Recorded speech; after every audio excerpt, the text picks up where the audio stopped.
La noche avanzaba despacio. María encendió el fuego, las brasas chispeaban lento y en el vaivén de las llamas empezó a recordar su historia. El fuego, decía su abuela, es palabra y pensamiento.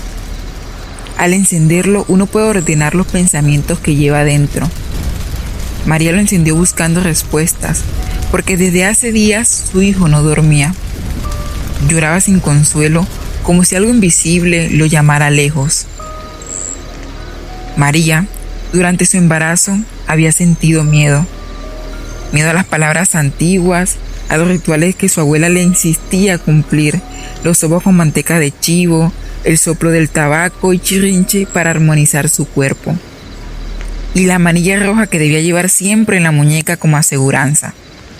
Le decían que el humo del tabaco limpia el camino del alma, que llega, que el chirrinche espanta lo impuro y que la manilla roja protege del mal y de los espíritus que vagan cuando el sol se esconde. Pero María no quiso seguirlos. Ya no estamos en esos tiempos, decía. Confiaba en el médico del pueblo, no en las memorias de las parteras. El día del parto, todo fue rápido. No hubo fuego, ni palabra, ni partera. El niño nació al amanecer y la placenta fue arrojada lejos, sin enterrarse en la tierra. Las abuelas dicen que cuando eso ocurre, el mal del niño queda sin sombra, sin territorio donde descansar. Pasaron las semanas y el llanto del niño se volvió más intenso. De noche, María sentía frío en el pecho y decía que el fuego del fogón ya no calentaba igual. De pronto, una tarde llegó la partera, una mujer mayor con el rostro marcado por los años. Traía en sus manos una totuma con manteca de chivo y un tabaco encendido. «Tu hijo no tiene raíz», le dijo. «Su alma busca el lugar donde pertenece». Encendieron el fuego de nuevo. La partera le hizo sobos al niño, sopló humo de tabaco sobre su frente y ató una manilla roja en su muñeca.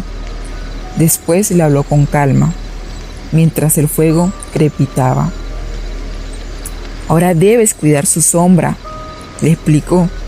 «No lo lleves arriba al caer la tarde, ni cuando el cielo se nuble, porque en esas horas camina Purowi, el espíritu del agua. No dejes que ande descalzo cuando truena. Hasta que cumpla los 14 años su alma será frágil. No debe cruzar caminos donde se juntan los vientos, ni estar en lugares donde la tristeza o la ira se sientan pesadas». María escuchó en silencio. Las palabras de la partera caían despacio, como semillas en tierra recién abierta. Esa noche, por primera vez, el niño durmió, y María también. Fue así como María comprendió que el fuego no solo calienta las casas, sino que une los mundos, que el mundo lleva la palabra al cielo, y la manilla roja recuerda que la vida debe estar protegida en todos sus caminos. Desde entonces, María visita cada mes a la partera, lleva siempre su manilla y enseña a otras mujeres que la partería no empieza en el momento de nacer, sino desde el instante en que el alma decide llegar. Este fue un producto realizado por Ivana Rodríguez, escuelante del módulo de sonido del tercer ciclo formativo de la Escuela de Comunicaciones del Pueblo Wayuu, Jayariyú Faria Montiel, bajo la dirección de Ira González, una apuesta de la Red de Comunicaciones Wayuu, Puchimajana, con el apoyo del Ministerio de las Culturas, las Artes y los Saberes.